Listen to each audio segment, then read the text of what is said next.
Hello, everyone. As promised, that this is like an initiative that I hope it will present a message that uh, can benefit somebody. Would like to understand on a deeper level what is going on when a person is exposed to psychological stress, early childhood trauma, like illness, infections, as human from the ecological systems, and how this impact the biological system and at the core of the central nervous system, and the gut-brain axis, the microbiome, the DNA methylation, and other factors or biomarkers that it reflect the higher activity immune response based on reaching the state of oxidative stress. And that is my phrase that I'm using every time is zombies having a party in the body. It is not a good feeling, or it is an experience. Even if the child got sick, they understand. They don't have the language to express the pain, or how their body mechanism, the sluggish of for their lymphatic nodes, the higher active immune system, and affecting the HB axis, for example, affecting breathing, heart rate, appetite. So the body as a whole is connected. However, there are factors that are we are or as I mentioned before, there are risk factors, protective factors. Many now are looking for protective factors, and differentiation factors that is, for example, the uniqueness of the human genome, or there are all humans are are alike in 99. Only 1% it makes you unique. So this 1%, it can be differentiation between a diagnosis, between health and disease, between well-being and mental clarity, good health, uh, being alive. Because being alive, this is the greatest gift in the world that God has given to us. So how we understand this gift, it is complex. Sometimes it comes at a stage when the person or the individual or the group or the world, it's based on the shock or the surprise when it comes to the human capacity to be active in life. Many and certain stage, and this stage of the changes on the molecular level, it can occur at any age or at any time. So I said it before, no one is immune. Everyone, based on their biologic system makeup, and then the environment they are in, and then the toxic emotional load they are is passed to the offsprings from generations and from uh, parents, and then the environment. We don't know what they are exposed to. This increased the stress response, which is gradually long-term stress, leading to the state of allostatic or excitotoxicity load, and leading to the person is changing not only from the outside internally, and internally sometimes doesn't have the whole language, the whole words to express it. Be careful about your emotions, because your emotions are your molecules, they are your electropychemistry changes. Pay attention to your interpersonal relationships. Pay attention to your food intake, and it is um, everything you are exposed to or experience it or you have been surviving on, because many operate from survival mechanism. Eh, it changes the person. Yes, it changes this from moment to moment, but over the years, from 5 to 10 years, you have a whole different person. You have a whole different person. So it is based on the dynamic they are exposed to and the outcomes of it. It comes with a price, and this price not only one person is paying it. It is maybe the whole community, and because everyone is affected in a shape or form. So when I started this state, like when there is a repetitive cycle of the mismatch, or the mismatch, if there is a group called this mismatch, they don't align with everybody. The mismatch, the outcast. Some are, they consider themselves as like the outcast.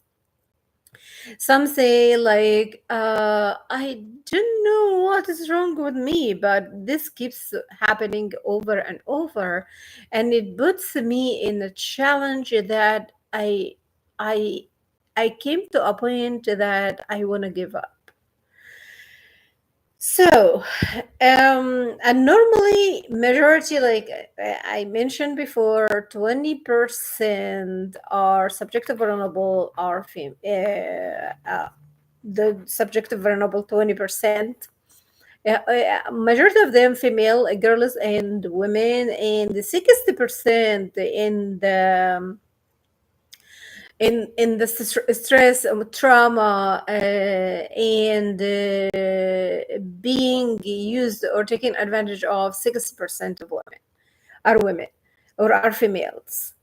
So they will come at the standpoint. And another thing, 7 out of 10 people are women with dementia. So, over generations, we misunderstood what human beings mean. I think this is part of industrialism, materialism, and capitalism, and all whatever, like the global evolution of socioeconomic status, the demographic and geographic changes, and the makeup of it. It puts specific population under a disadvantage, or they are carrying more than they can handle. And the world is going into motion. So they are not like some, depends on the culture, they think it is fate. That is why, and fate cannot be changed. Some consider it because generations of injustice occurred, or disparities occurred, or generation of geopolitical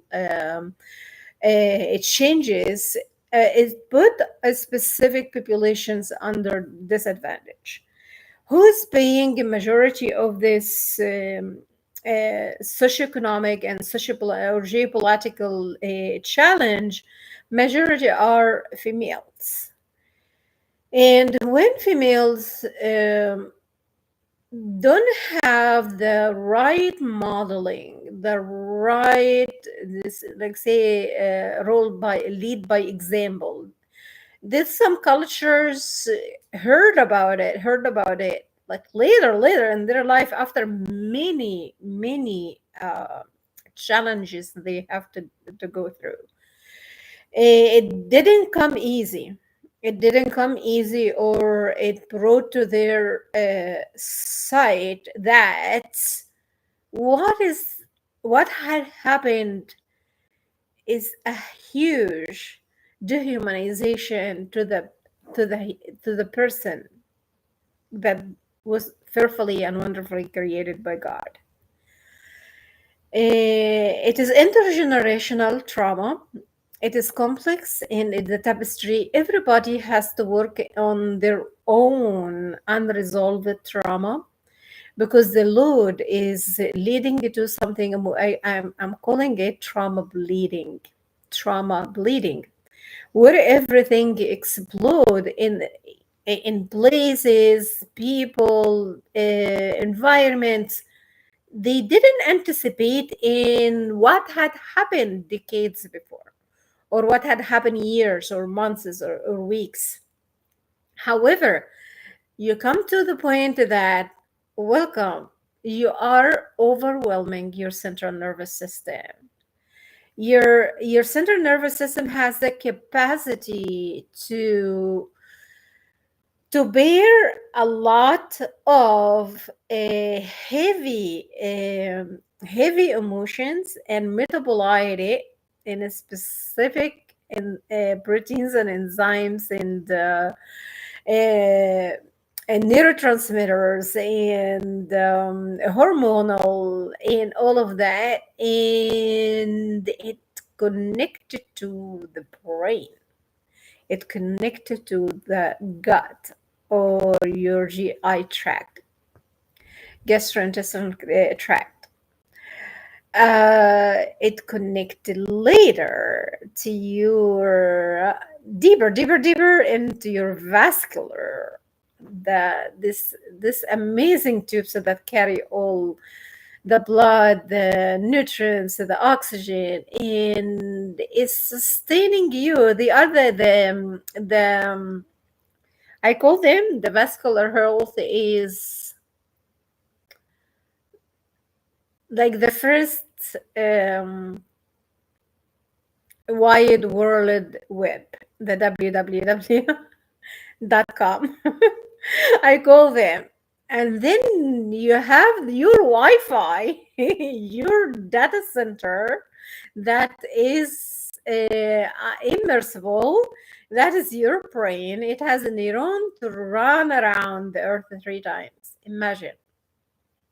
And imagine in every day you have 2 million our cells are being uh, taken away and is being replaced.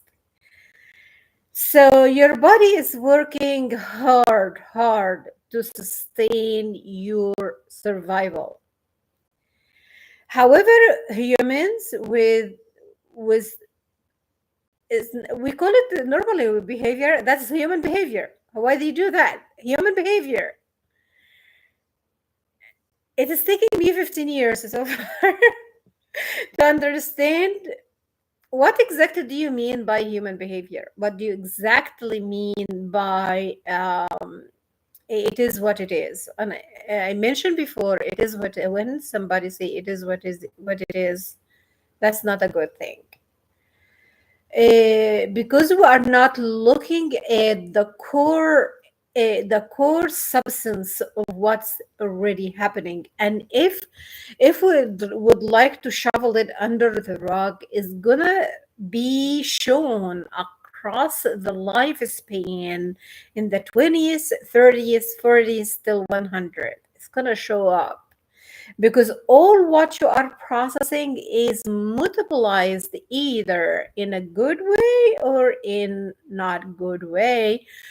That is when we see the oxidative stress. That is when we see the changes in the molecular level with the excitotoxicity load and the allostatic load, and the increased level of low grade inflammation and chronic inflammation, chronic conditions and psychiatric conditions and all of that. That is shown, but it took decades to be manifesting. I don't know what is the number of 99, but however, you have a specific diagnosis. All the biomarkers of the labs, the neuroimaging, the medical history, the social economic history, the demographic, and all of that, and the age, race, ethnicity. All these data has to accumulate the family history, your genetic predisposition, and the environmental factors in there. Then you can have a clear picture that these biomarkers indicate this disease, for example, cardiovascular or a specific type of cancer, or a specific type of immunosuppression or autoimmunity, or name it. Okay. So here, the predisposition is not supposed to put you at a disadvantage. However, all the factors, not only the risk factors, the human experiences, early childhood experiences, adolescence experiences, young adults, it shapes the blueprint of the metabolic mechanisms within the body, and how come inflammation drives the rupture of the tissue and systems. Uh, and I decided to put like something like so clear to everyone. It's asthma and allergy. Everybody, you say everybody has a sort of allergy. But if you don't have a strong central nervous system and balanced immune response and the clear mechanism communication among the cells won't be like confused, like a children. They don't know what to do, like a person in a new place. They don't know what to do, so they are running everywhere, and everybody's looking at them, why they are walking like this or talking like this. But it is the shock of, or like the unexpected, because the brain doesn't like to work with ambiguity. It bring like a sense of anxiety, anxiousness, and a little bit of stress. But once the person knows where they are, what they want to do, then they are ready to go to, we here for the eustasis. Eustasis is yeah, you go like you go from low, medium, high, and then you go back and you bounce back.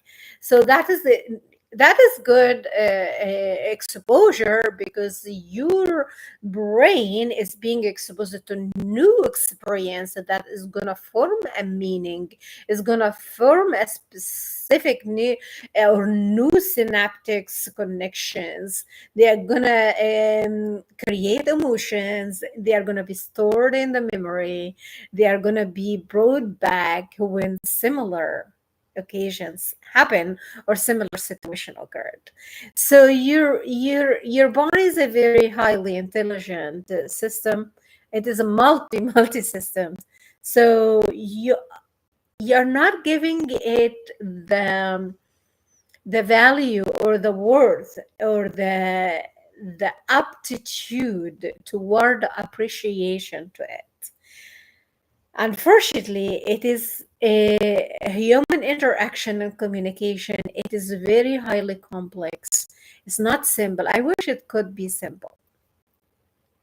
When I mentioned before, like if you see somebody just like very well balanced, understand what they need to do. They have a healthy life. They had like this healthy relationships. They are living from a point of overflow and real connection. It's not agitation or irritation or jealousy or envy or hatred or anything. uh, Learn from them. Learn from them. Don't hate on them, because sometimes like the unresolved trauma and unresolved challenges, it bring the subconscious behaviors or the maladaptive behavior into surface, and this is when we see trauma bleeding, when individuals are already driven by their sympathetic response, the autonomic response, fight, flight, freeze, feed, fawn. So I am saying here is not only all of that. Now I am going to, as I said in part 1, 2, and 3, epigenetic. That is the gene environment interaction with everything you think, you feel, you do, you consume, you witness. Even the TV shows, they are changing your neural networks. They are changing you. They are changing the infusion of specific neurotransmitters. They are shaping your beliefs, attitudes. They may shape your values as well. But sometimes it is superficial. It doesn't come to a state that when a challenges occur, how can I navigate through it? And currently, the research is focusing on the psychosocial factors and how positive social support can, because why the positive social support is a protective factor, that is when I am saying that is when the epigenetic role, you don't have to have be the outcome of your genes. Your environment can play a crucial role.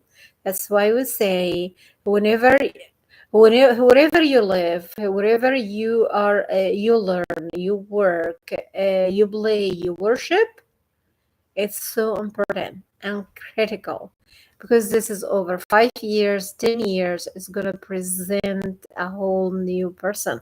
So think about it. What type of person you would like within 5 years? Sometimes they say make a vision board 5 years, that I want this and that. But when competition comes in the process, sorry, sorry, that's the essence of like a sneezing. This is the sensitivity of that of allergies. So say this is sensitive to the one of the environmental irritants. So we're gonna see here. So your body is built to defend you. It's like sneezing like this, preventing other things. So we say when you have a visual, for example, when you have a visual vision or a vision board, as we say, but you don't count for the stress, sleep quality, sleep patterns, duration, I said the deprivation disturbances, all of that. Your interpersonal relationships, your communication, and your interactions, your level of the perception and memory and understanding to yourself and others. From what point you are operating, and how are these vision is going to align with your gut brain axis. So we don't think about epigenetics as gene environment interaction. It can lead to unwanted or surprise along the way. We all witness every single day.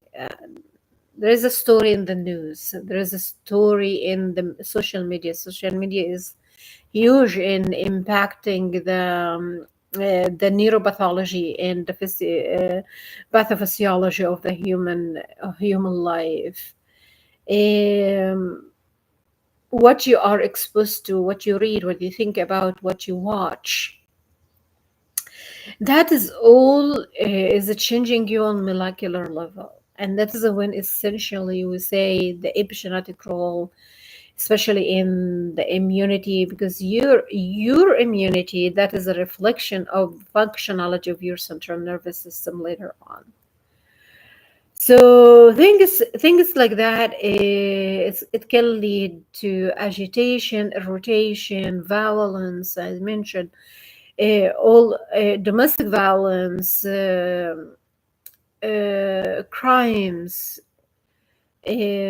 bullying, mobbing, gaslighting, because the person is acting from the excitotoxicity, is not acting from a well balanced, uh, well um, well adaptive immune response or stress response.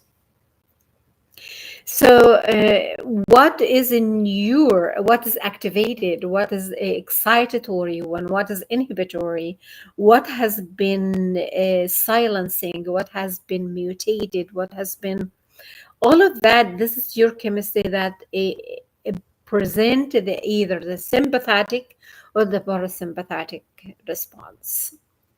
I mentioned the glucocorticoids, cortisol, uh, is impacting your prefrontal cortex. So that is your executive function, planning, focus,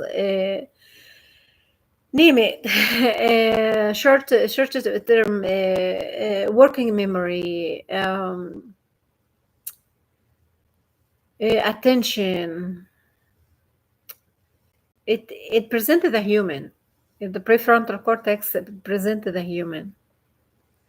And I mentioned before, after all, understanding all this from cross-culture point and its impact on the neuroendocrine, my approach is the neuroendocrine and the impact on the central nervous system, leading to DNA demethylation and the increased levels of inflammations and activating the pro-inflammatory cytokines, chemokines. All of that is leading to the disruption of the biosystems. And the disruption doesn't occur on the organ level first, it comes deeper on the vascular level. That is when like the true functionality of the human body can reflect. In our culture, we are not taught that we have to pay attention to the well-being of you, of your connection, of your understanding, of your nurturing, of belonging, of the um, it was created as strive or seeking something is missing, so I have to find it in some way or form in outside of me. I have to find it outside of my tribe. I have to find it outside of my family. I have to find it outside. We are not taught that how to understand the self with uppercase S on the level of the biosystems. Unfortunately, mixed opinions that if you thought about the self, that you're selfish. Self means the selfish. No. From medical health psychology, we are saying the self is the alignment of the biosystem functionality, the homeostasis, and the connection between the mind and the body. That is how I understand if I am function from a healthy state. Therefore, I am cooperating with everyone from a healthy state, and how to identify the unhealthy patterns. But if the person already emerged in unhealthy from early childhood, they didn't know what healthy means. So it is maladaptive, it is repeating, bumping heads, and everybody is like, say, judgmental, labeling, and many lives are unboxed in that. Many people are unboxed in that, starting to say no, there is something different. I started it like 15 years. I would like to go back to my biology class. I'd like to go back to my first chemistry class. I'd like to go back to my human body class. There is something between me and the human body I want to understand. Yet, um, I'm not fully there. I'm trying, but there is a connection between, there are the duality, the theory of duality, that the brain or the mind is separate from the body, and that I think this is no longer exists. It is, you are a whole. God created you whole. Everything is working in synchronicity with each other to perform this magnificent orchestra of biosystem functionality, the existence of the human being. They're evolving in creating, in thinking, in producing, in creating a wonderful world to be, or a better world to be for themselves and others. However, whoever is like blindfolded with the intergenerational trauma, they are still trapped and function from mechanisms that is highly, it can be understood, the epigenetic role in health and disease, and the manifestation of symptoms.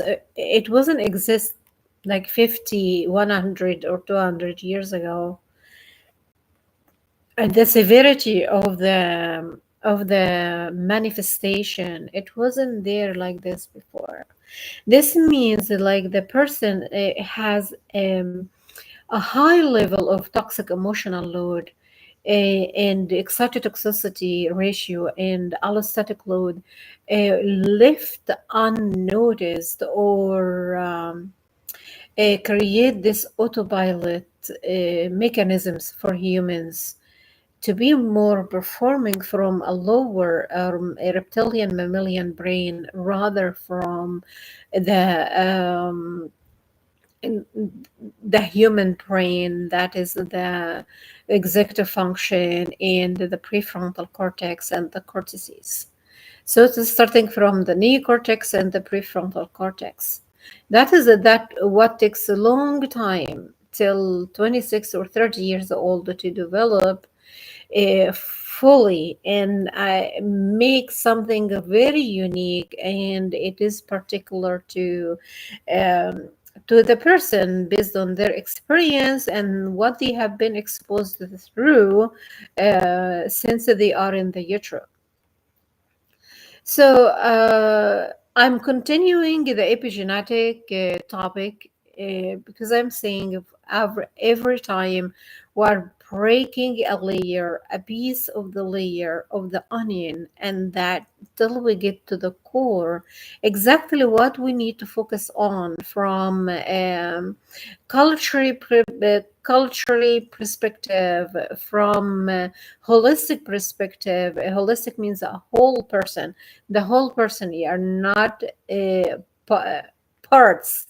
You are a whole creature. However, the determinantal now is we have to go to our genetics, to our biology, to understand exactly what is happening and what mechanism it's changing in the cellular level. So we understand it. We have a better understanding to the disease. Unfortunately, the state of the disease became the norm right now. Everybody has something to deal with. Even many are masking because many are really clever at masking. And that is what the culture norm and the social norm taught the children from early butter up, buttercup. Bottle up, buttercup, something. I hope I said it right. I like to collect whatever, like a phrase or something said. I'd like to write it down. So I research it. What does it mean, and in such a culture context? So I don't want to say a word that it doesn't fit the context. It has to have alignment as well. This is like the analytical mind, or the subconscious mind of me is struggling with the conscious mind. So I'm gonna continue today on the epigenetic in the how it affect immunity, asthma, and allergies. So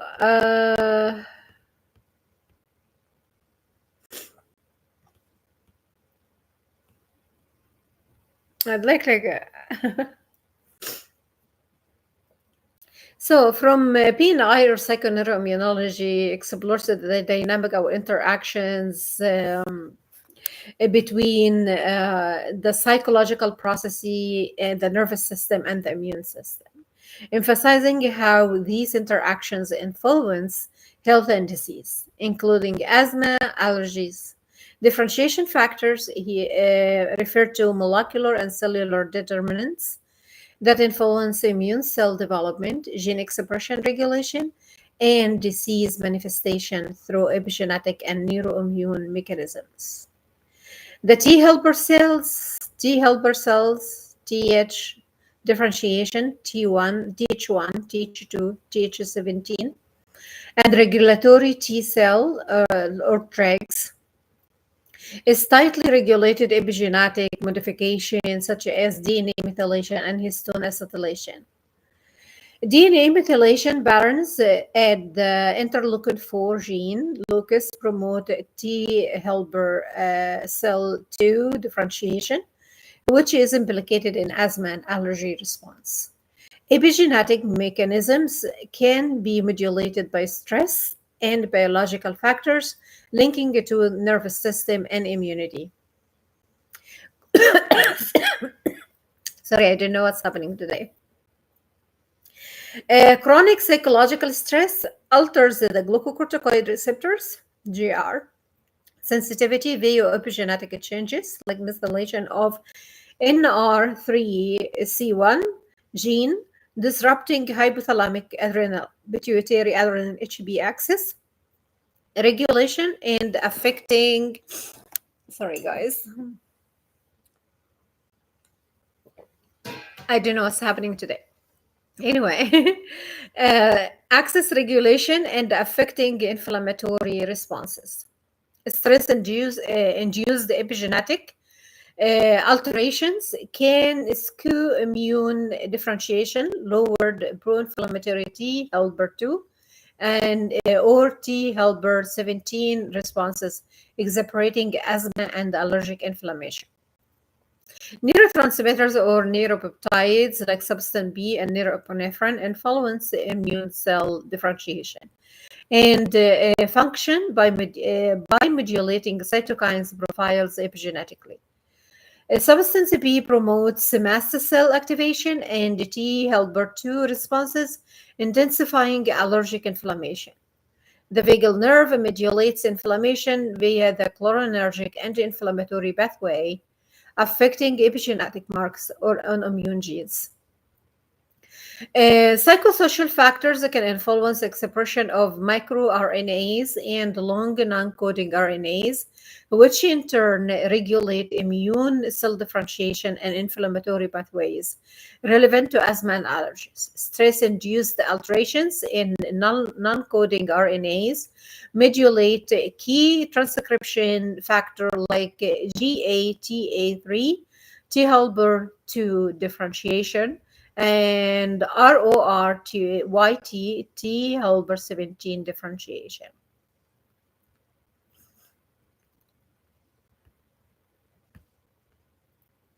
The glucocorticoids receptors plays a critical role in regulating the body's response to stress through the hypothalamic pituitary adrenal axis or HB axis. The glucocorticoid receptors mediate the negative feedback mechanism by which cortisol, the primary stress hormone, limits further activation of HB axis to restore homeostasis after a stressor.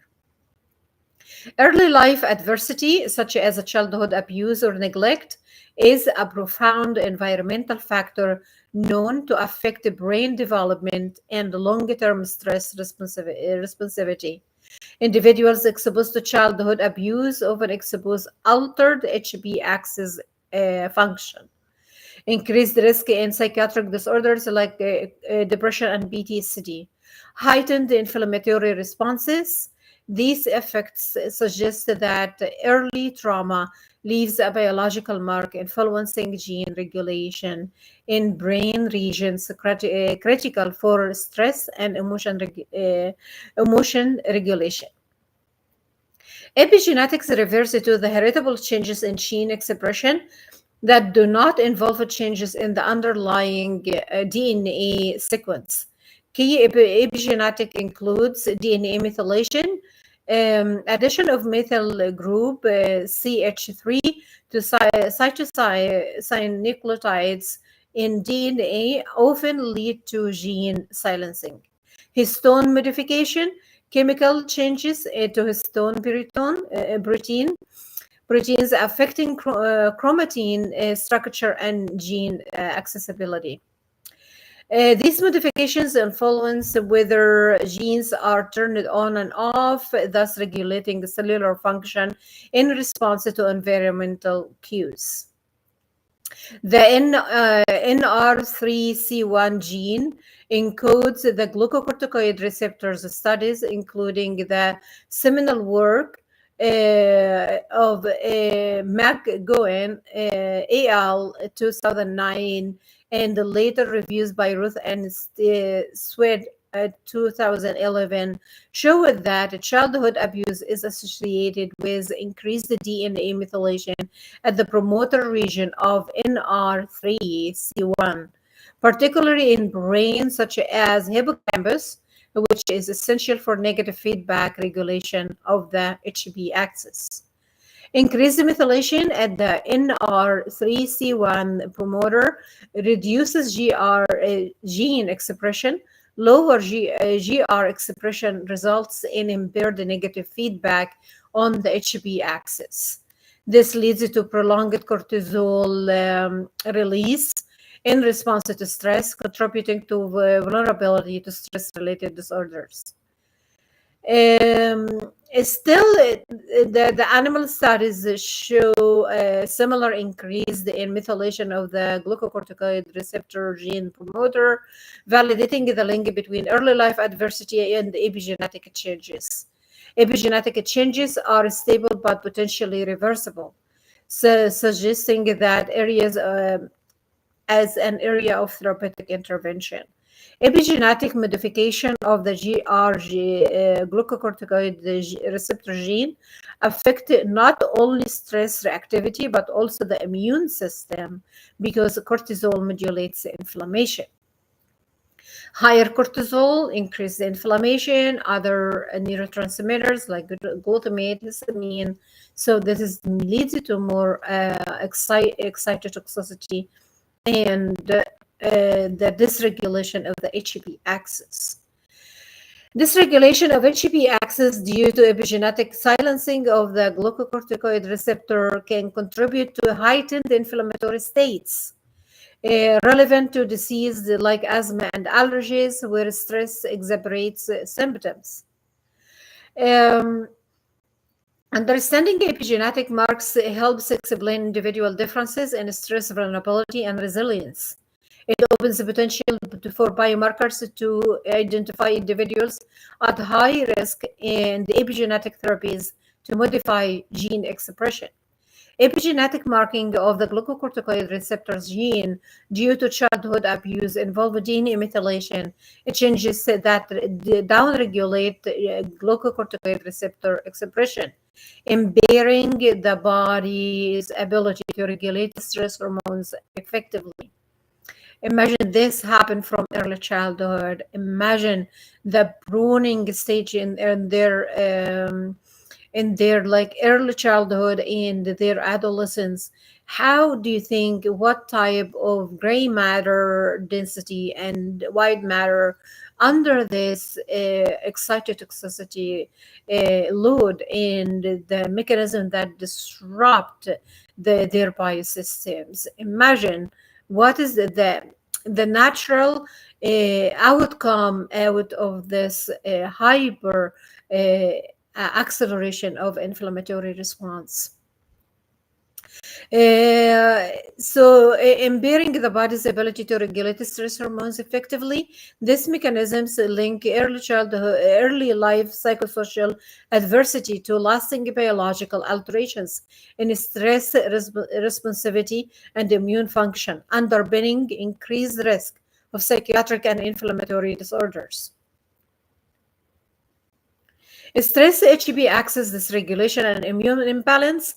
Childhood abuse leads to epigenetic methylation of the NR3C1 gene, decreasing glucocorticoid receptor expression and impairing HB axis. Negative feedback. This results in prolonged cortisol elevation during stress, which paradoxically can lead to glucocorticoid resistance in immune cells.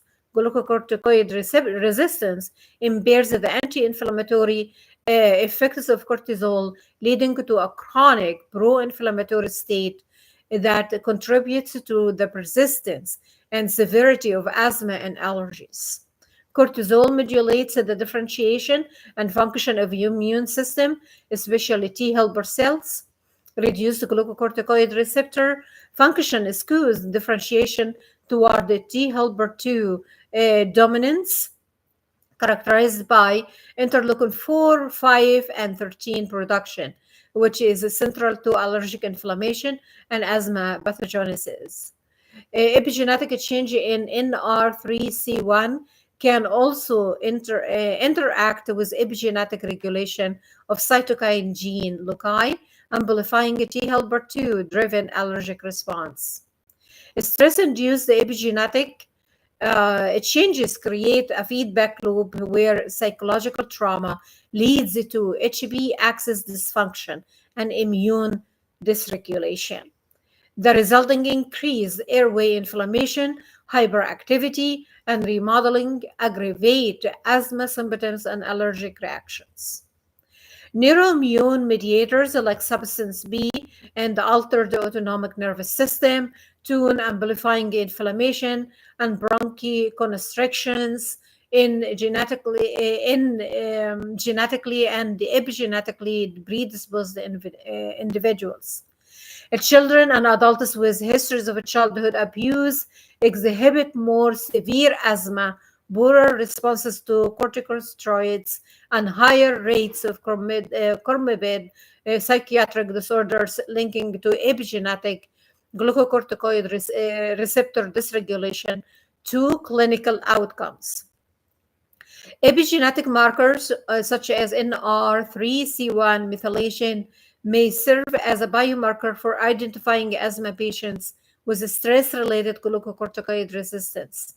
Targeting epigenetic modification and restoring glucocorticoid receptor function could improve therapeutic responses and reduce inflammation in exacerbated asthma and allergies.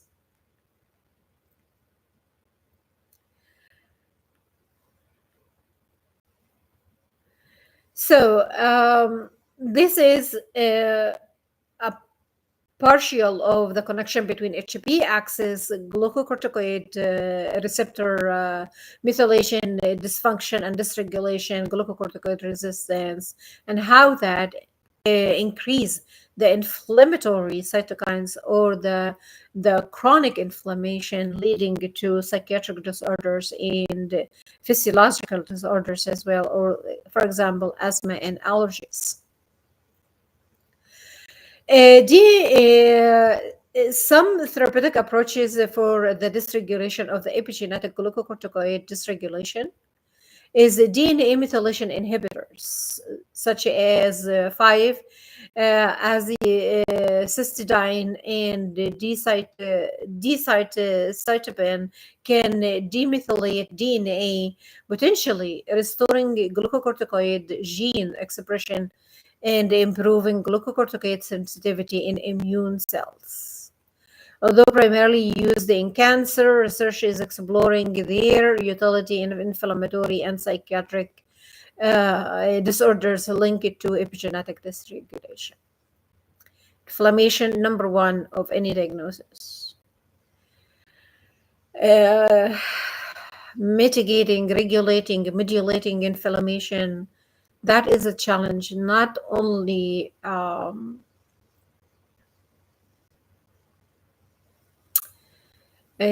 sometimes if I don't put the environment and a lifestyle changes and addressing the early childhood adversity, the cellular mechanism think that the hypervigilant or the survival, that is the norm, so they activate and they are become like confused, that they are not paying attention to any new signaling. So it takes time for this, the decoding and uncoding and then coding in new habitual healthy behaviors. Histone deacetylase modulators can alter chromatin structure to enhance the gene expression, including glucocorticoid receptor and anti-inflammatory gene, improving the anti-inflammatory response in asthma. Glucocorticoid sensitizers, like drugs or supplement, enhance the glucocorticoid receptor function or expression, can counter glucocorticoid resistance caused by epigenetic silencing. Like theophylline has been shown to restore histone deacetylase modulators.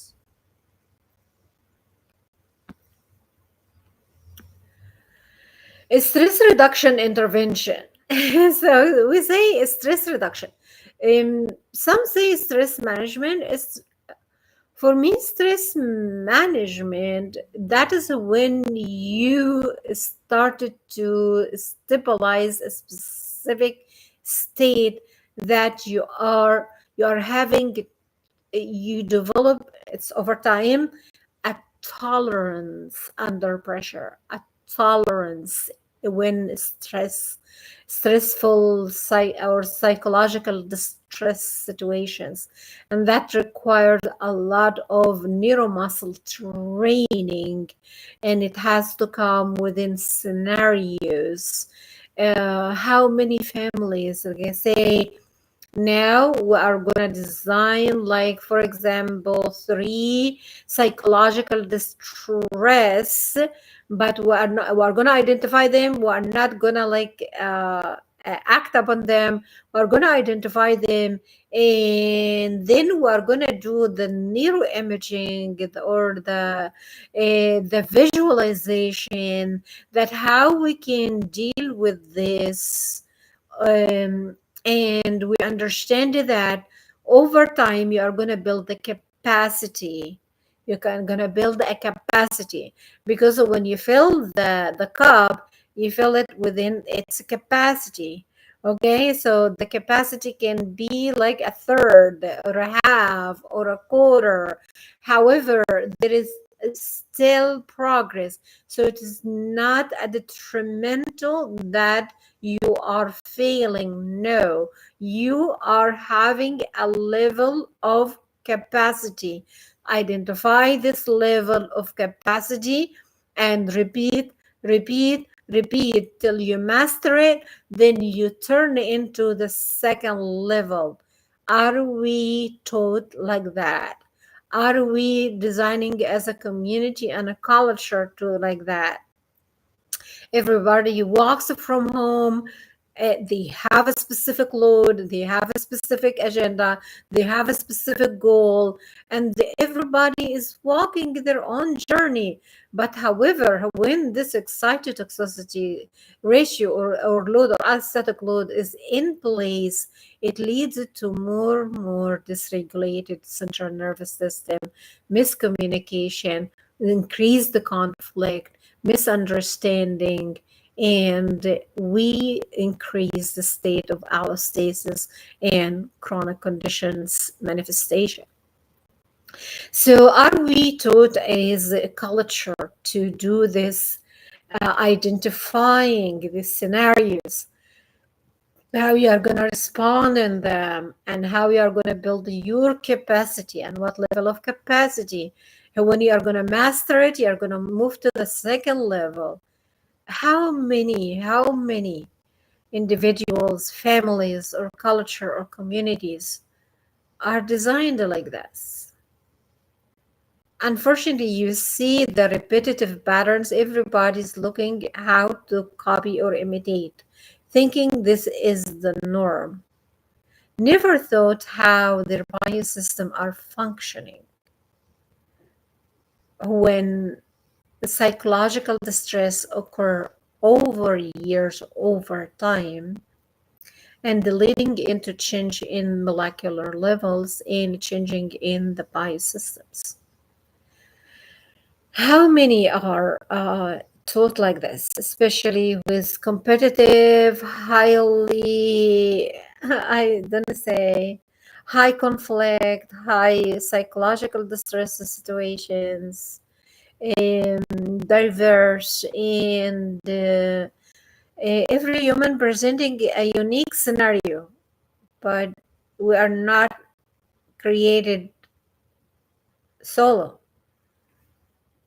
We we are acting from a group point of view or a community point of view or a collective perspective, or but however, if collective and not aligned with individualistic, that is when it may activate more or accelerate the trauma bleeding, the harm, the hurt, the confusion, the misunderstanding, the labeling, all of that. And this leaves gradually because you have a storage already. There is alteration already from early childhood adversity. There is alteration already from other factors that you are taking it as your identity. And it is not your identity, it is what has been placed on you. So your true identity, you are human. But what type of human? We have to understand that. Psychological, so stress reduction means I am eliminating what is not important and I'm only focusing on what is important. And if everyone is thinking like what is important right now, what is needed to be done right now, it's not the whole picture. You don't have to have the whole picture at this time. You have to see what is important to be done right now. And are you approaching it from subjective or objective? Subjective, so you are looking at person to person, person to group, or things like that. So judgment is going to be in place. Or are you looking from the objective, that is the situation, what needs to be done right now, what is most important to be done right now? That can eliminate a lot of stress, putting too much expectations. Sometimes you think that the person is understanding you, but we're not mind readers. The science has said there is nothing called is mind reader. There is something of perceptual understanding. There is a context that give me cues to understand a specific situation, connecting it with coded patterns already need on your molecular level or your cellular function. So your brain is receiving a specific thing and operating from past past modeling and the current situation. So it's like it's a fast-based Wi-Fi, so it doesn't wait too much. So we call it from heuristic, that the comfort zone, what is familiar or what is known for me. So I'm operating in this. I'm not putting too much like in depth or focus to understand all the conceptual framework of a situation. Majority we don't do that, and this all comes like what is present right now in your memory or in your mind. Some here we say cognitive behavioral therapy and mindfulness based distress reduction, or MBSR biofeedback, can mitigate chronic stress, potentially preventing further epigenetic alterations and normalizing HB axis function. These therapies also reduce inflammatory markers and improve asthma control, highlighting the mind body connection. Biologic targeting like T helper cells to cytokines, anti interleukin 5, anti interleukin 4 receptor alpha, monoclonal antibodies can reduce allergic inflammation and exacerbated by stress induced epigenetic changes. Neuroimmune modulators like substance P antagonists or vagal nerve stimulators may dampen neurologic inflammation linked to stress. Uh, However, in precision medicine, that is the trend, but who can afford it? Who is now is engaged in clinical trial, especially with the neuroendocrine alteration of HB axis to oxidative stress. Who is in this studies already, and what has been presented to the public so far? We still there is a lot to present to the community, to families, and to start to navigate health from a different perspective, not from the diagnosis, but the functionality and the mechanisms on the cellular level. Uh,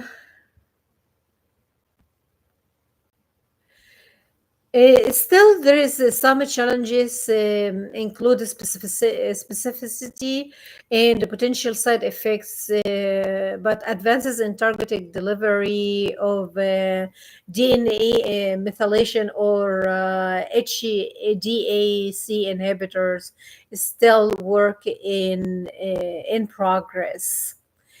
Biologic targeting allergic inflammation, targeting T helper 2 cytokines, is being like approved by FDA for allergy and asthma.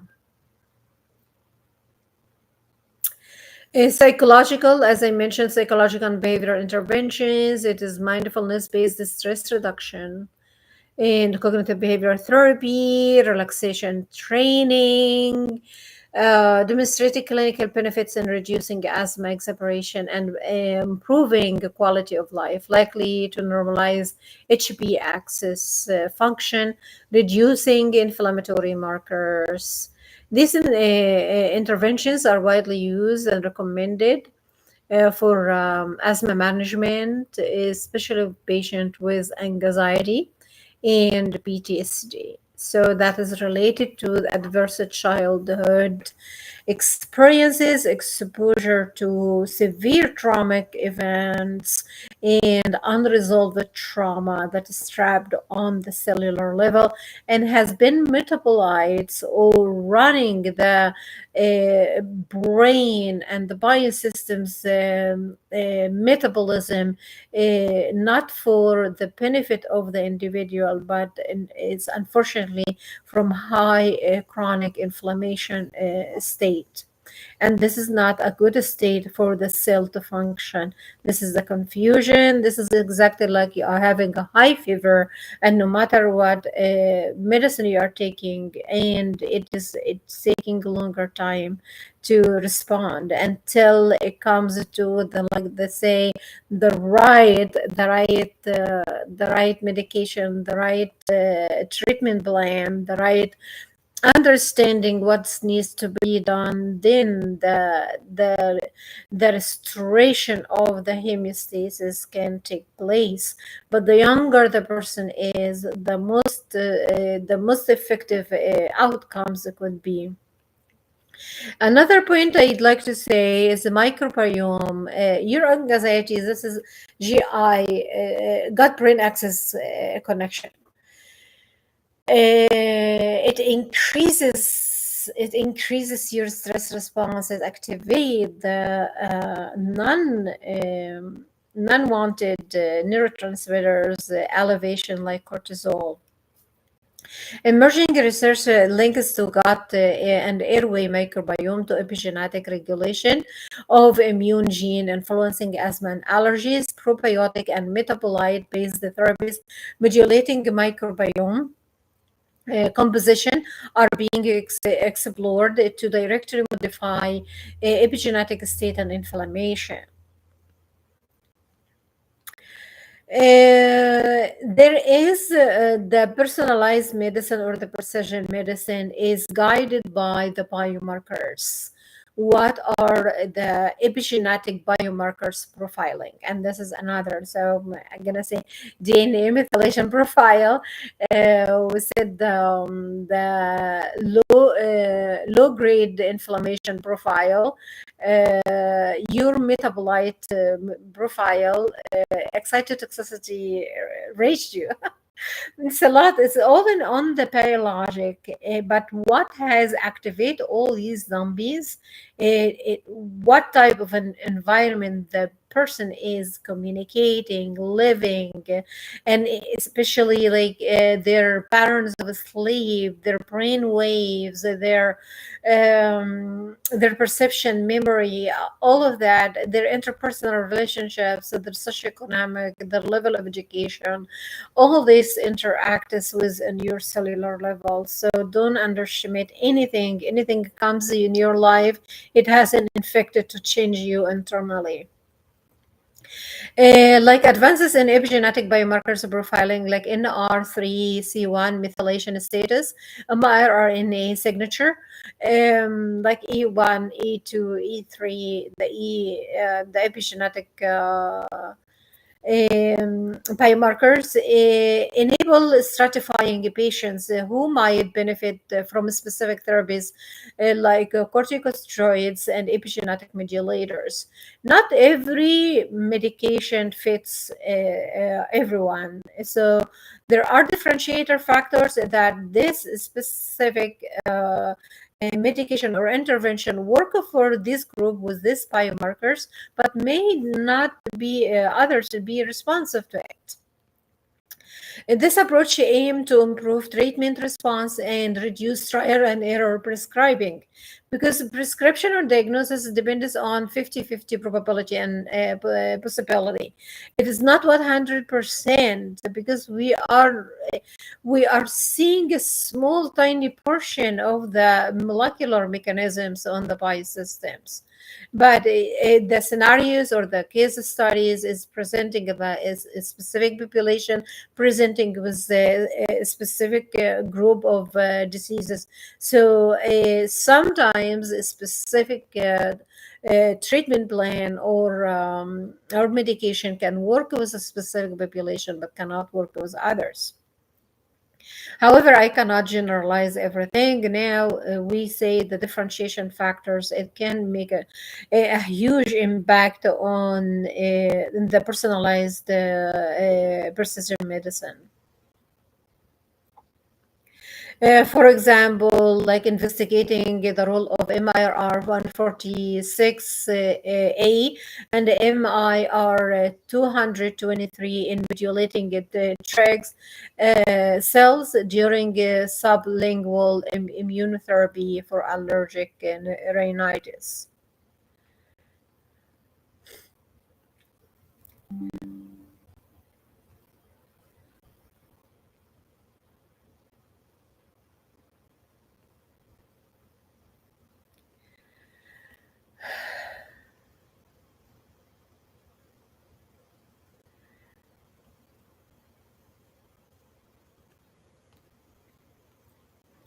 Let us see the oxidative stress biomarkers.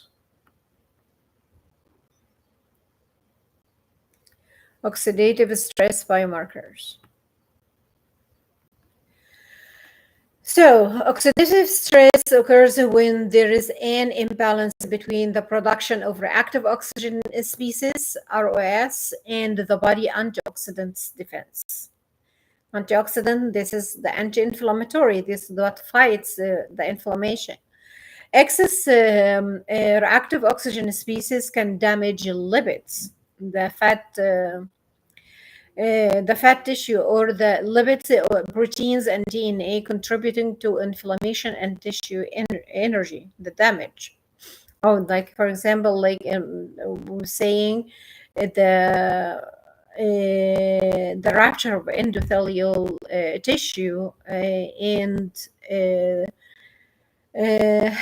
the increase of lipopolysaccharides, and this gradually leading to fibrosis and other complications. Lipid peroxidation markers like melanoidinoide or MDA, a byproduct of polyunsaturated fatty acid peroxidation. MDA is commonly measured by thiobarbitric acid reactive substance, or TBRAS. SA, elevated MDA, indicate lipid membrane damage. So that's when we say this is a high level of chronic inflammation and it has to be addressed. But if the TPARS assay is done early in like in adolescent and young adult, it can present a huge intervention um, into the repair and how the repair is occurring. There are other interventions that has to take place so this person can activate the cell repair. So what are the mechanisms that can activate the cell repair? Uh, Antioxidants status markers are like glutathione, GHS, and glutathione disulfide, GSSG. The ratio of reduced to oxidized glutathione indicates a cellular redox status. Superoxide dismutase, SOD, catalase, and glutathione peroxidase, GPX enzyme that neutralize ROS, their activity level serve as an indirect biomarker for oxidative stress. Nitric oxide and nitrite and nitrate levels reflect reactive reactive nitrogen species activity. Advanced oxidation protein product, or AOBPs, formed during oxidative modification of proteins, especially albumin. Oxidative stress biomarkers like MDA, 8-OHDG, and protein carbonylase are elevated in asthma patients, correlating with disease severity and airway inflammation. Increased ROS contributes to airway hyperresponsiveness, mucus hypersecretion, and remodeling. Antioxidants enzyme activities like SOD and GBX are often decreased in severe asthma, reflecting impaired defense. Monitoring oxidative stress biomarkers can help assess disease progression, treatment response, and risk stratification in inflammatory diseases. Some emerging therapies aim to reduce oxidative damage by boosting antioxidant defenses or scavenging ROS.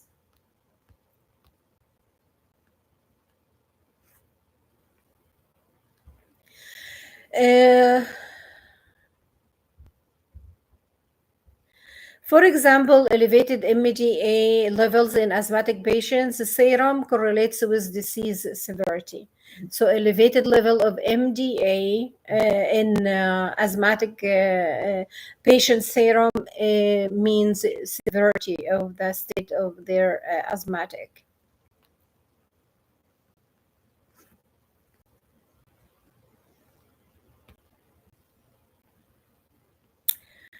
Glutathione or GSH-GSSG ratio. It's another method. In here, lower GSH and GSSG ratios observed in asthmatic airway epithelial cells correlates with oxidative damage.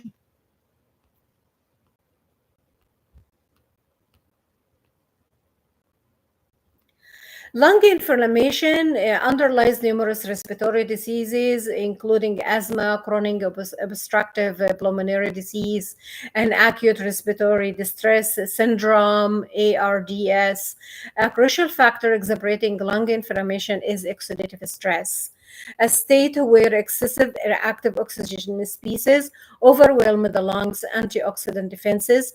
Among antioxidants, glutathione, GSH, is a major intracellular thiol critical for maintaining redox balance and protecting lung tissue from oxidative injury.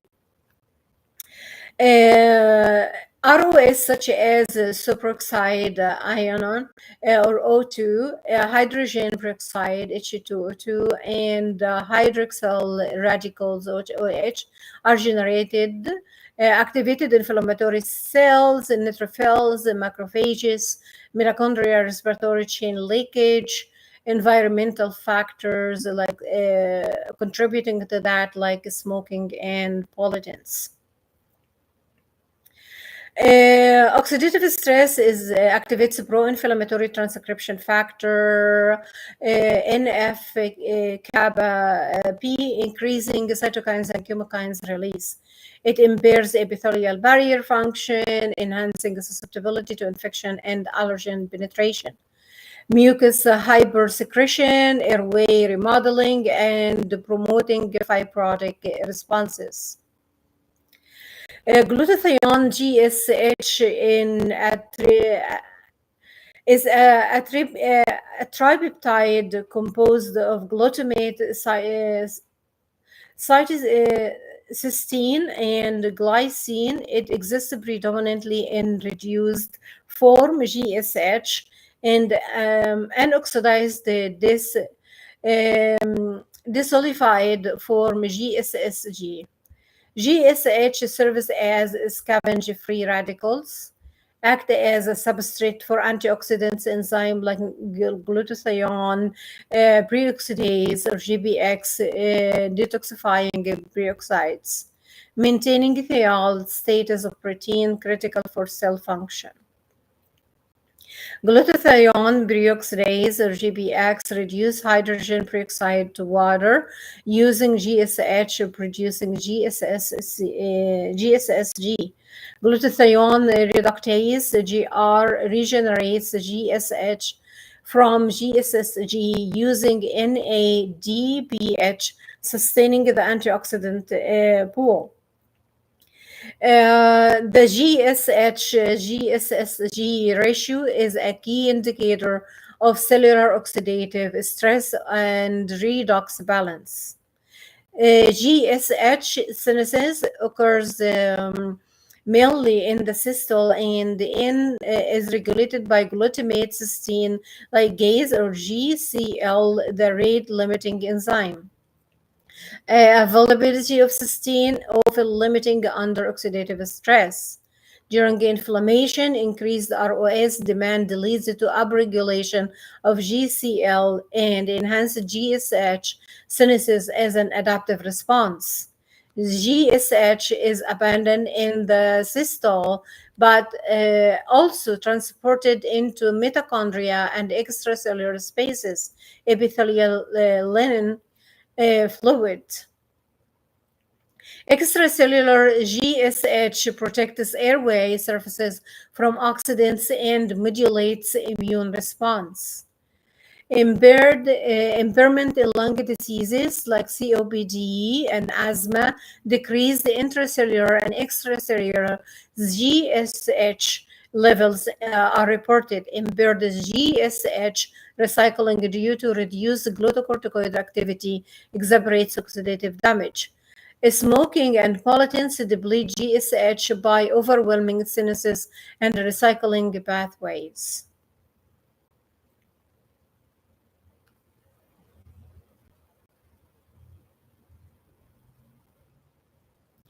For example, NAC or N-acetylcysteine or a cysteine donor and GSH precursor used to replenish intracellular GSH pool. It has mucolytic and antioxidant properties. Clinical trials show mixed efficacy but potential benefits in COPD and asthma.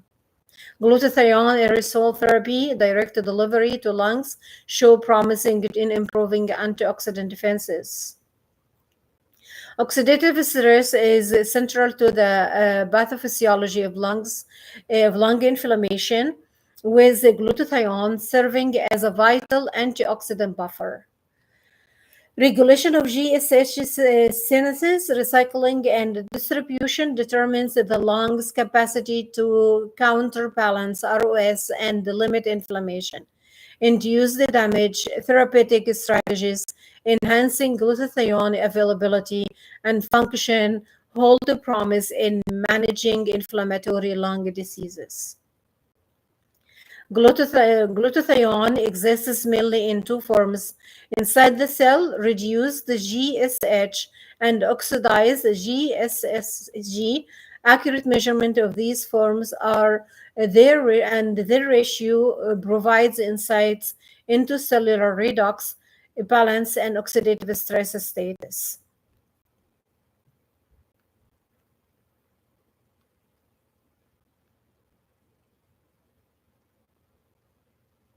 Glutathione measurement can be done in whole blood, plasma, tissue, homogenates, and cultured cells.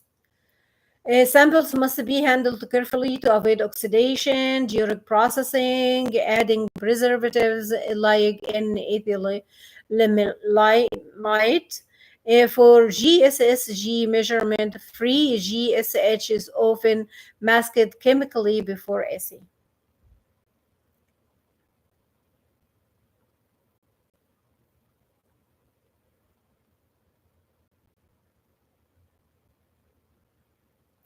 Another thing, targeting the glutathione synthesis enzyme, glutamate cysteine ligase or GSCL, is being explored both indigenous GSH production, though clinical application is not fully understood.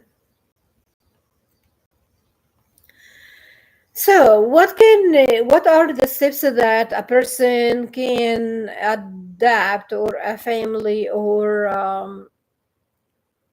uh, overall your health and well-being, when you take it as your own responsibility, so your functionality, your presence in the world around you, it adds a value, it doesn't subtract. Are you adding or subtracting? Are you shining or fading? Are you feeling well balanced, or you are disrupted? So all of these questions, you have to ask it to yourself, and you have to ask it, whoever that you care about. So what systems are you operating? Are you functioning from high stress induced unresolved trauma, psychosocial distress, a lot of things that you have to put it in perspective, and you bring it to light, because the survival mechanism is leading the way. So when the surviving mechanism leading the way, that gives increase to the tissue damage and the as we say, the rapture, the rapture. So I'd like to understand how far this journey took us, and what we can do about it. Are we okay where we are? Are we fully understanding from what level are we operating? Either I said psychologically, mentally, emotionally, socially, on the biosystems. Are you truly having this well balanced mind body connection? Some of the interventions, we say, gonna say, we cannot control what we cannot see. We cannot control the things outside of our realm, or outside of our control. But we all can control is our choices, our decisions, our thoughts, beliefs. That's what we can control. We have control over it. What we take, what we consume, what we put in the world, what we take in back, what we allow, all of this. So, among the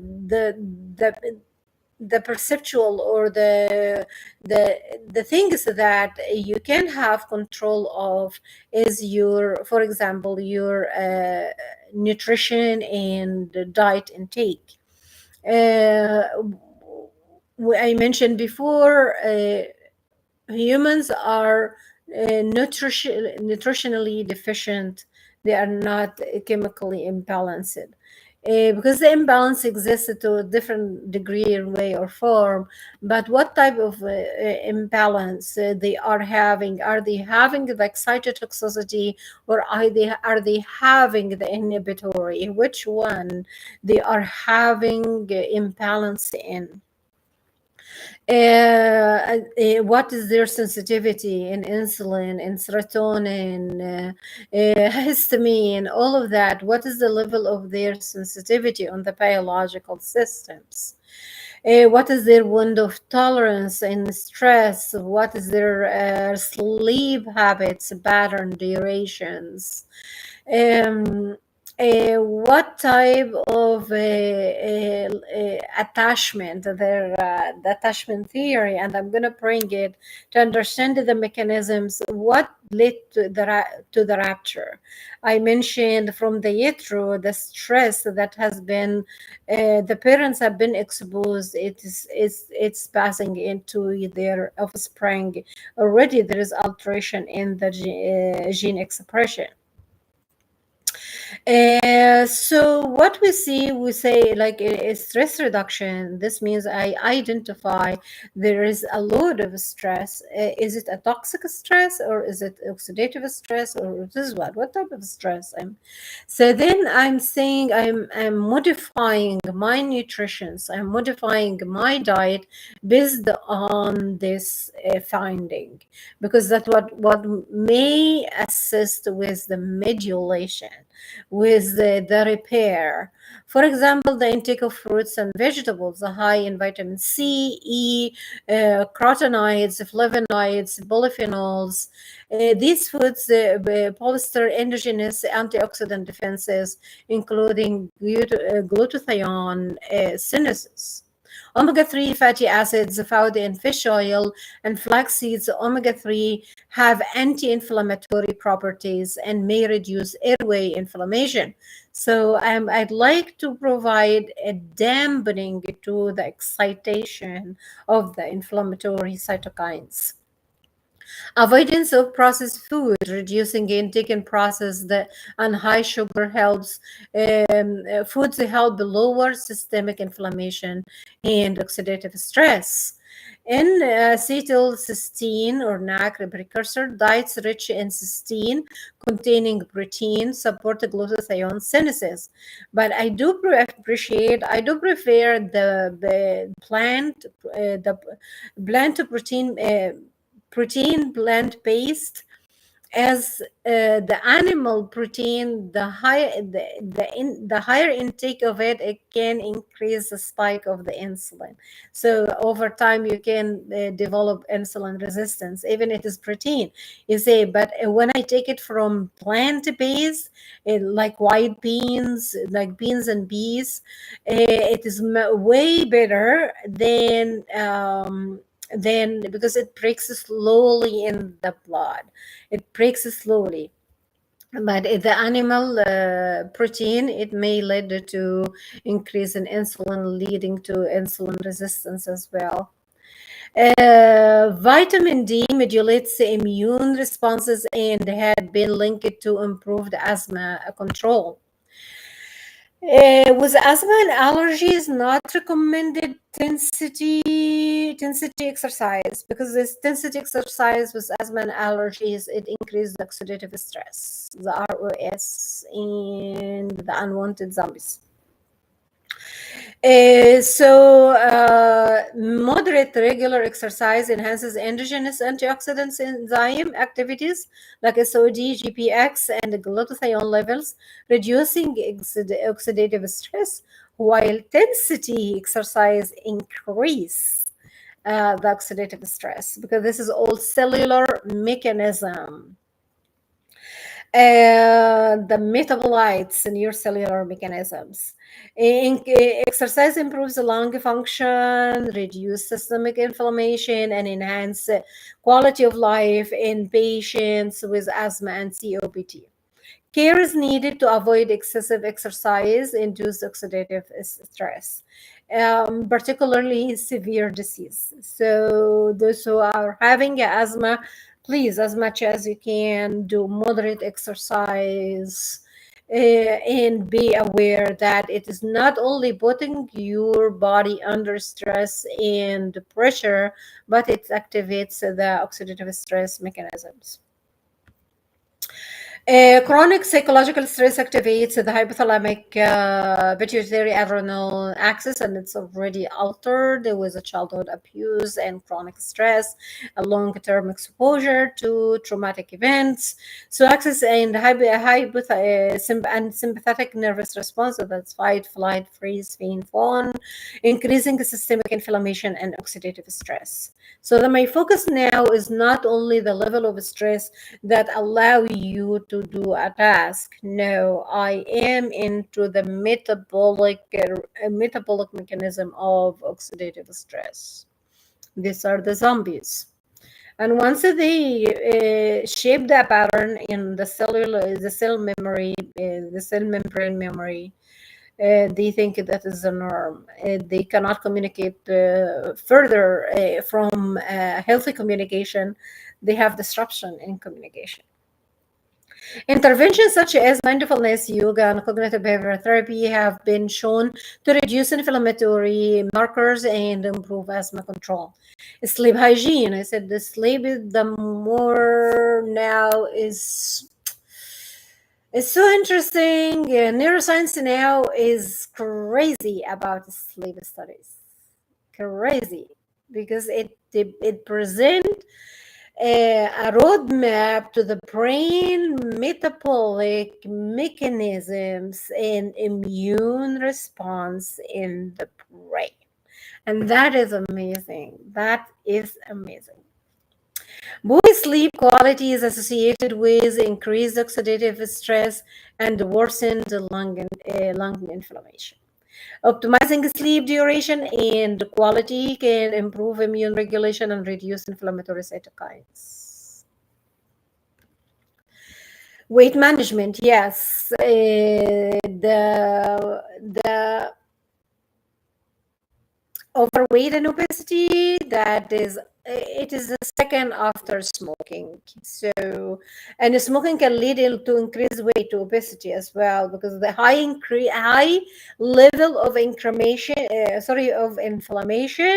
that is increased the lipid accumulation and higher drive the inflammation, and they voraciously multiply. So obesity exacerbates oxidative stress because this is inflammation. This is lipopolysaccharides, and the rupture of the tissue and tissue damage. Obesity exacerbates oxidative stress and airway inflammation via adipokine dysregulation. Lifestyle intervention promoting healthy weight loss, reduce systemic oxidative stress, and improve asthma symptoms. Lifestyle medicine interventions targeting diet, physical activity, toxin avoidance, stress, sleep, and weight management synergetically reduce oxidative stress and lung inflammation. And you have to understand what do I mean by oxidative stress. That is the electropyochemicals exchange within your biosystems. It is not the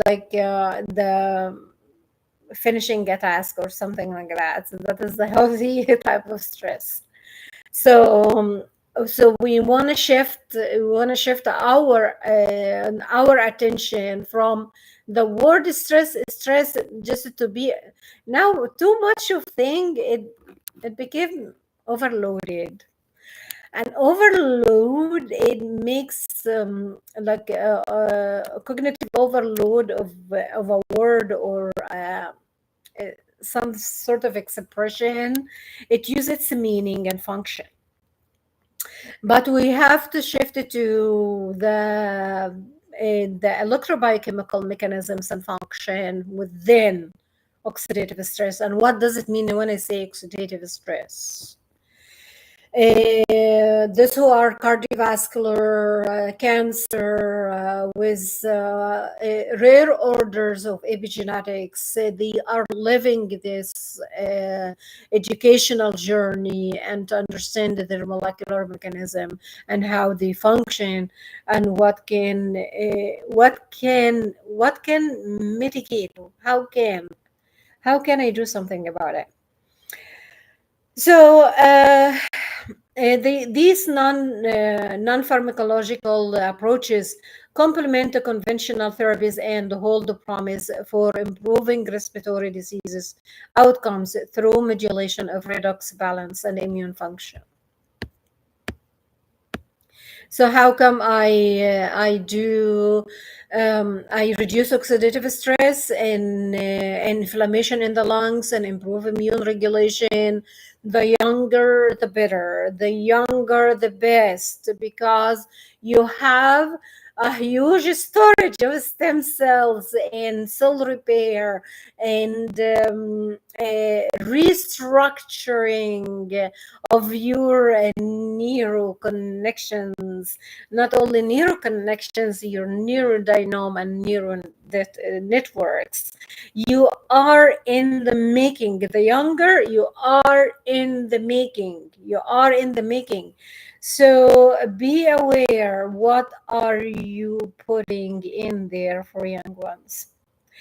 To reduce oxidative stress and inflammation in the lungs, improve immune regulation, and enhance overall respiratory health through sustainable lifestyle changes. Do a plan, and as I mentioned before, having one, some say, like, for example, I I do the same thing every day, same time, like this. That is a routine. It's not a habit, or it's not part of the healthy behavior, because your brain is automatic is doing it. It is coded. There is no new learning.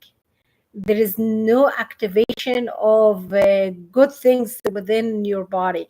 It is running on auto, is doing, not being. Being means I have a plan, yes. However, what are the priority of this plan, and how far it is important for me? And what if I fell short, because we all fall short. I fell short is some days or sometimes. Am I gonna get guilt, blame, shame, and repeat the traumatic response once again? The stress, the immune dysregulation. So I'm increasing. I am activating. I'm putting the platform for the oxidative stress to be the norm, and then for the protein lipid tissue rupture. So no, I'm saying I have a goal. However, and I'm gonna create habits with it. Habits. A habit is doing this, is not in the same day, same time.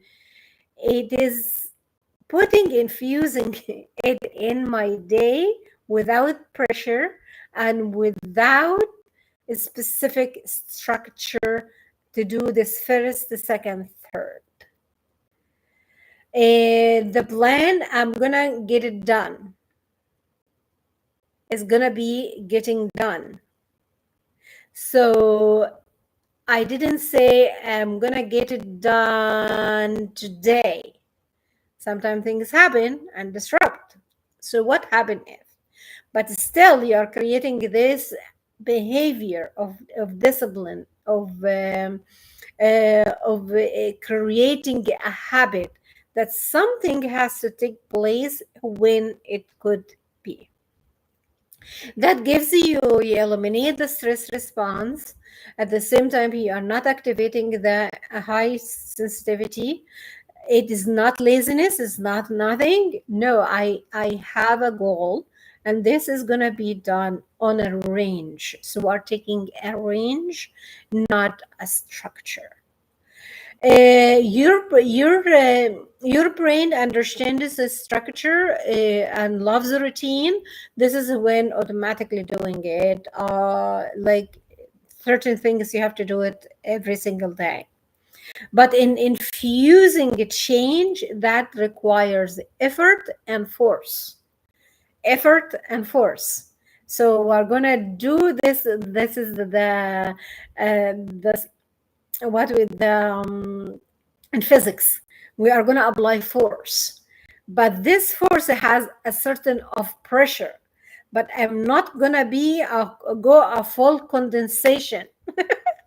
No, it is gradual. So the pressure is gonna happen gradual. Therefore, you are bringing the specific good neurosynaptics and creating pathways haven't been existed before to communicate with each other, because there is for example, like the slow waves of the brain. That is when good things happen.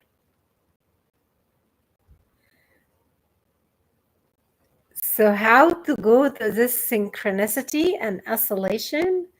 This is what we call it the symmetry of your biosystems. Or how can I harmonize within the asymmetry?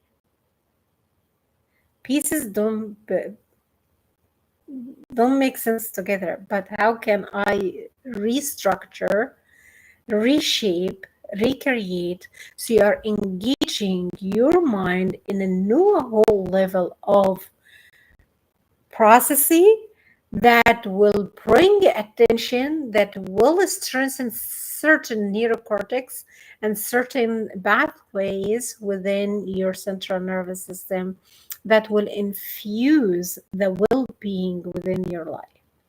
It takes a strategy, it takes a harmony, it takes, like I said, is effort and force.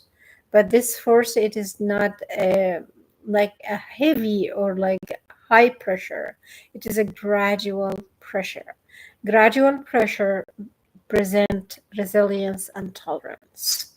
And this is what we need to connect our physics with our biochemistry, with our biology, with our environment, because we are all a phenomena of God's creation. That God has created us fearfully and wonderfully. No matter what law, whatever He created, He's presenting you a mechanism that very astonishing, that will reshape your way of thinking and your approach to things, or and create a change.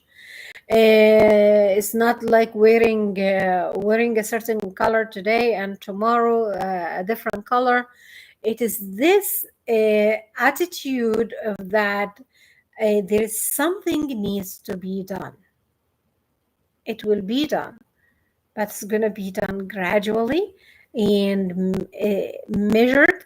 At the same time, it is fully understood why I am. You have to understand your why and your how. And then when comes, where comes, and then what is created within this is cellular misconfusion, and I'm trying to untangle this a chain of control over my life, and it doesn't serve anyone anymore. So how can we rechange that, and how can we restructure all of that?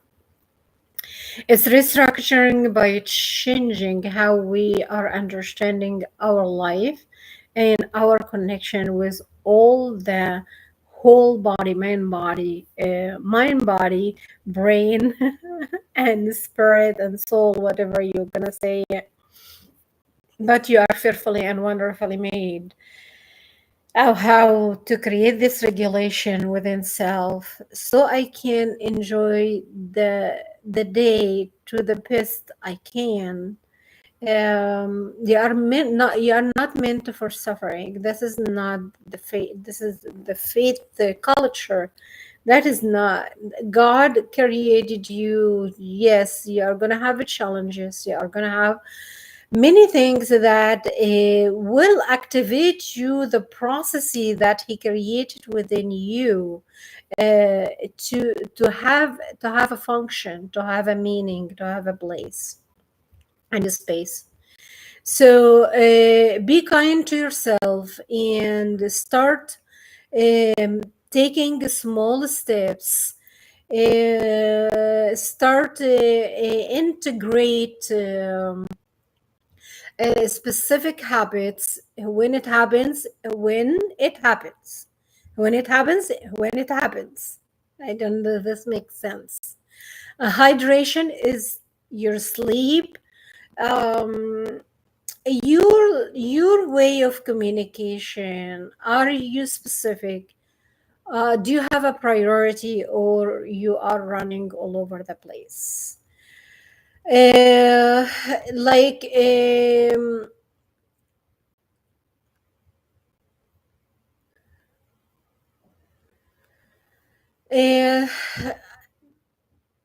It depends on, I said, your level of tolerance. So you are gonna develop a capacity of tolerance,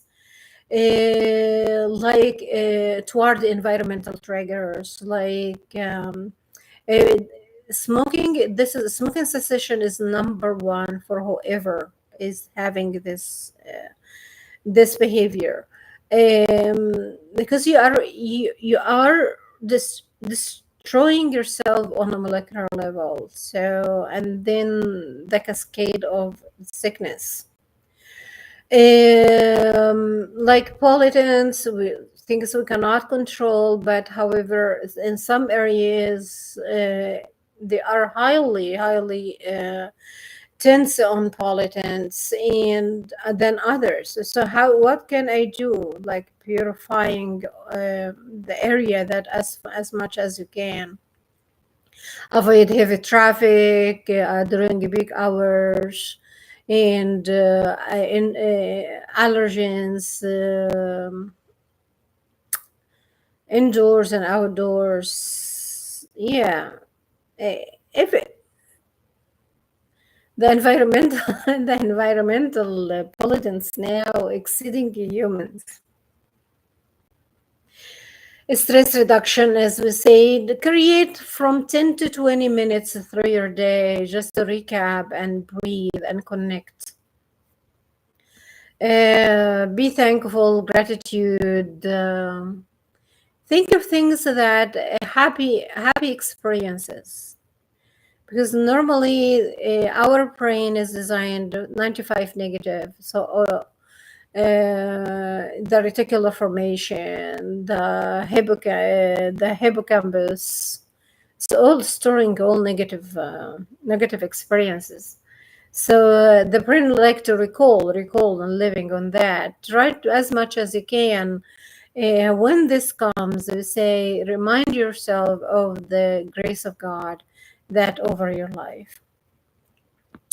I mentioned positive social support, and we don't want to miss positive social support with hanging out, for example, or I would like to go with the flow, or do whatever these are meaningful, specific, very close knit relationships that truly understand the human, and understand the value of the human, and stand by side, even like spiritually. Uh, just be there. Yeah, so that's it. Be there. That's it. Thinking of someone, like, yeah, it cared for, and yeah, a role model in your life. Look at those. Look at the role models. Look at those who lead by example. Look at those who know, and learn from them. Not only looking and be pity on yourself. No, learn from them. And don't look for the flow, because everybody has something. Nobody is free. If we are playing from the perfection, the theory of perfection, this is dropped. This is no longer. Only the delusional ones living in perfection. Only the delusional one living in I have to look certain way, I have to do certain things, I have to say specific things. This is not the true world. The true world is like this, is with the sweat and tears. With the sweat and tears. You wanna fight the good fight? Stand for yourself for the good reason. So stand for something or fall for anything. So the fake fallacy of the world is deceitful. It's not true, because it's vague. It's not like deep or authentic. It's vague. It's just like it's like in the commercials, the 24 hours. They lost their meanings. I don't know who's looking for commercials right now, and still they are running 24/7. So move on. Learn who you are. Appreciate the life you have in you and God created. Promise it to do the best you can with whatever you have, whenever you can. It is not something like a terminal. Life is life. The main role of life is a change. Everything is changing every trillion second. Address early childhood adversity or trauma, because we have this create the autonomic response in the activation of the oxidative stress. So, and we say why people get sick more than others, why specific populations are prone to specific diseases than others. We have to address that, the awareness, the level of awareness, that what can differentiate one person from the others. Give yourself, say, from 15 to 20 minutes moderate exercise, stretching, walking. Um, eh, See what moderate exercise for you could be, and do this 15 20 minutes. Do breathing from 3 to 5 minutes. You can do it at the beginning of the day or the middle of the day, or like before you go to bed. Do this breathing because it's regulate your parasympathetic. It dampen the stress response over day. Try to watch your sleep patterns and your consumption habits. Your consumption habits. What do you consume? Emotionally, mentally, physically, level of diet and nutrition. What are you consuming?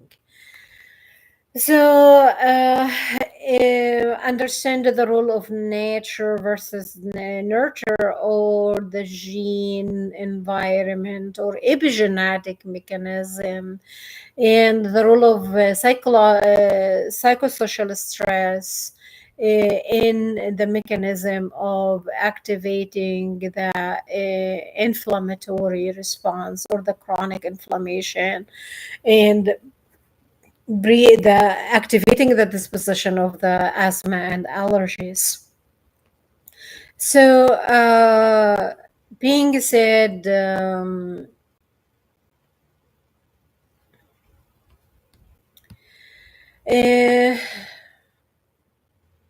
I mentioned vitamin C and E, polyphenols, carotenoids, enhance antioxidant capacity. These are anti-inflammatory. Whole grain and legumes provides selenium and zinc, key factors for antioxidants, enzymes. Omega-3 fatty acids in fish and flax seeds exert anti-inflammatory and antioxidant effects. Avoid saturated fats, sugar, and highly processed food. Avoid as much as you can advanced glycation in the products or ages. This is in grilling, fried foods, anything browning, like you see, like anything you are adding excess for the processed, highly processed product. You see excess heats. This leads to advanced glycation into products and the activation of oxidative stress and nitrogen in nitrogen reactive species, and increased like mitochondria dysfunction. That is your powerhouse for energy. So understand what is your consumption mechanisms are in your lifestyle, so you can present something. For oxidative stress, those who are like with have have been uh, experiencing cardiovascular diseases, type 2 diabetes, neurodegenerative diseases, because it's all this mitochondria and oxidative species aggregation. Respiratory diseases like asthma and allergies and COPD, all of that included the oxidative stress. So lifestyle factors, nutrition, physical activity, stress, sleep, environmental exposure, all these are factors that can contribute to the increase of high chronic inflammation, and based on your genetic predisposition, which type of cluster of diseases you are prone to is going to manifest. Uh,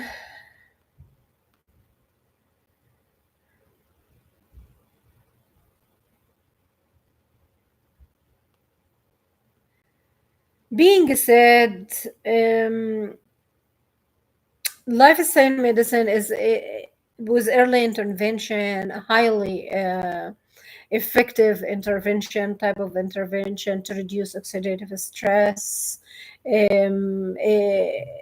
reduce the susceptibility for cardiovascular diseases, neurodegenerative diseases, metabolic syndromes and diabetes, respiratory diseases such as asthma and COPDs. Um, so lifestyle changes can lead to the reduction of the aggregation of the oxidative stress, leading to a good quality of life, a good like a, a good approach for eliminating the aggregation of the inflammatory biomarkers and the epigenetic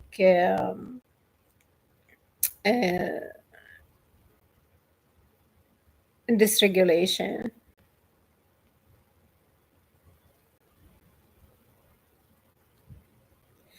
So right now, the research is working on identifying the epigenetic signature of trauma, develop epigenetic biomarkers for psychiatric diagnosis, use epigenetic editing for reversing pathological memory encoding in neurodegenerative diseases.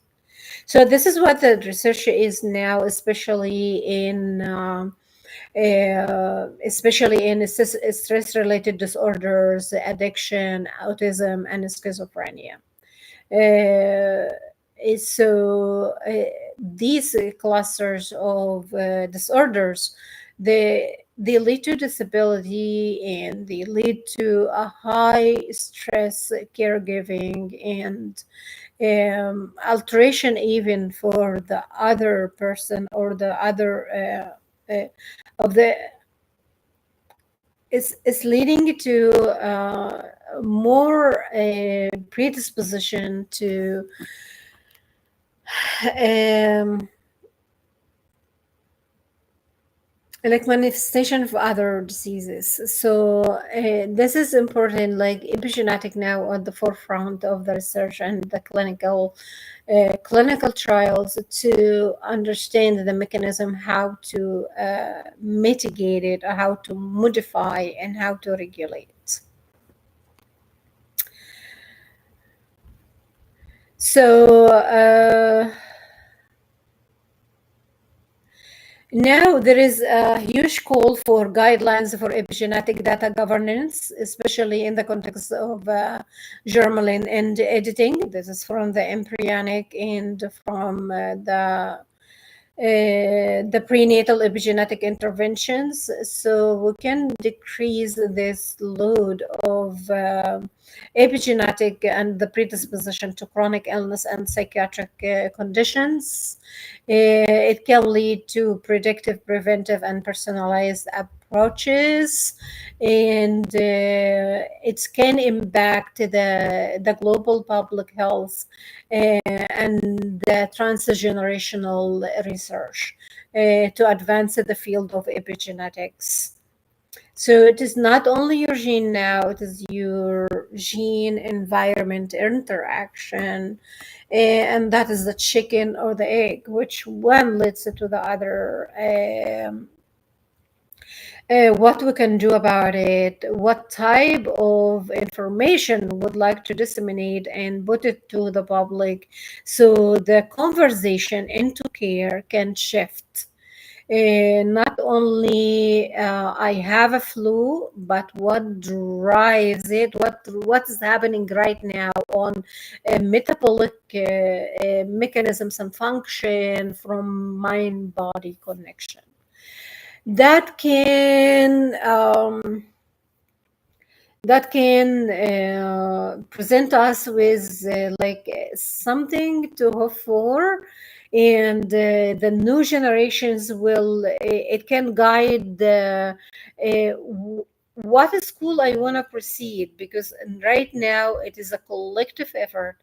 You choose a specific disorder or illness, and you present an approach from epigenetic and from the DNA methylation and on this molecular level mechanism, function, and structure, and to understand what is the role of lifestyle and the environmental interventions can lead to mitigation for this cascade of burden of disease. There are scientists, there are researchers, there are specialities, there are even populations already engaged in specific solution research, like some searching for ALS biomarkers, and how biologic modulations can lead to therapeutic intervention. So that is important. But as I say, start from back early and understand that we all came with a specific load, but this load, it has to come to a limit. We say thank you. We are gonna reconstruct in our own space-time in the intervention and what other behaviors I can adapt into my life, because your life is the most priceless gift God has given to you, and you are fearfully and wonderfully made. I hope today's talk is giving another piece to the topic I selected for part 1, 2, and 3, and 4, epigenetic immunity and asthma and allergies, and how come a specific reaction with prolonged time and the patterns and the behavior and experiences can lead to an aggravation of unwanted burden of disease. I wish you well, and I hope that you will have a wonderful rest of the evening and try to connect with yourself on a molecular level and understand your health is your own responsibility, and you have to collaborate. You have to understand you have part to play in your life, and you are passing this message to others, so you can strengthen one another, you can support one another, and you can eliminate the burden of disease, because you are fearful and wonderfully made, and God promised to give you life and life with abundance. So don't give up on yourself, don't give up on anything that you have learned or understood, and keep going.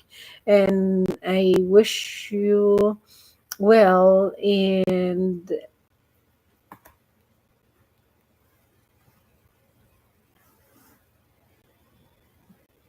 I don't know how to do it. Listen here, I'm looking for it. Stand here, I'm looking for it.